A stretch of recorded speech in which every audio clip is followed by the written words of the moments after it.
ஒரு அமைதியான காட்டில் பிப்பி, சிப்பி என்ற 2 சிறிய பறவைகள் அண்டை மரங்களில் வாழ்ந்து வந்தன.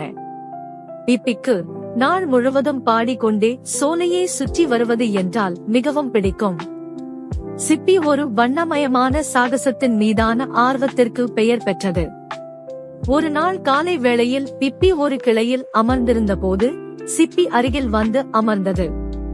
அது பிப்பியிடம் புதரில் ஒரு பெரிய ஜூசி பெரியக தான் கண்டதாகவும் இருவரும் சென்று பறித்து வரலாம் என்று அழைத்தது. இருவரும் அந்த இடத்துக்கு விரைந்தனர். ஆஹா, அந்த பெரிய சுவையாக தெரிகிறது.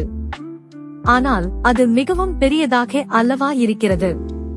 அதை நாம் எப்படி பறிப்பது என்று பிப்பி கவலையுடன் சொன்னது. பிப்பி, நாம் இருவரும் சேர்ந்தால் பறித்து கொண்டு செல்லலாம் என்றது சிப்பி. பிப்பியும் உற்சாகமாக சிறகுகளை அசைத்தது. ஆனால் அவர்கள் பெரிய அடைந்த போது அது ஒரு மெல்லிய மென்மையான கிளையில் தொங்குவதைக் கண்டார்கள். பிப்பி அதை பறிக்க முயன்றது. ஆனால் கிளை அசைந்து பெரிய நழுவி மென்மையான சத்தத்துடன் தரையில் விழுந்தது. ஐயோ, நாம் நினைத்ததை விட இந்த பழம் மிகவும் பெரியது. நம்மால் அதை கொண்டு போக முடியாது. நாம் அதை இழந்துவிட்டோம். பிப்பி ஏமாற்றத்தில் சினுங்கியது. சிப்பி அமைதியாக சிரித்தது. கவலைப்படாதே பிப்பி, அடுத்து என்ன நடக்கிறது என்று பொறுத்திருந்து பார்ப்போம். பிப்பி குழப்பமடைந்தது. ஆனால் வேறு யாராவது பெரிய எடுத்து சென்றால் என்ன செய்வது என்று புலம்பியது. சிப்பி, பொறுமை ஒரு சக்தி வாய்ந்த விஷயம் பிப்பி. சில நேரங்களில் காத்திருப்பவர்களுக்கு நல்ல விஷயங்கள் நடக்கும். 2 சிறிய பறவைகள் அருகில் உள்ள கிளையில் அமர்ந்து காத்திருந்தனர். சிறிது நேரம் கழித்து அவர்கள் அற்புதமான ஒன்றை கவனித்தனர். சூரியனின் வெப்பம் பெரியின் இனிமையான நறுமணத்தை காற்றில் பரவச் செய்தது.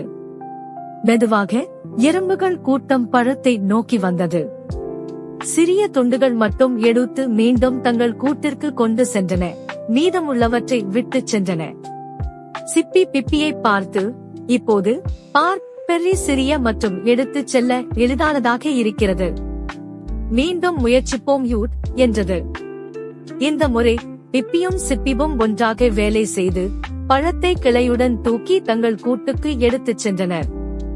அவர்கள் ஜூசி பெர்ரியை ருசித்த போது பிப்பி மகிழ்ச்சியுடன், நீ சொல்வது சரிதான் சிப்பி. பொறுமை உண்மையில் சக்தி வாய்ந்தது. நாம் அவசரப்பட்டிருந்தால் இந்த சுவையான சிற்றுண்டியை தவறவிட்டிருப்போம் என்றது. சிப்பி புன்னகையுடன், ஆம் பிப்பி, சில சமயங்களில் பொறுமையாக காத்திருப்பது இனிமையான வெகுமதிகளை தரும் என்றது.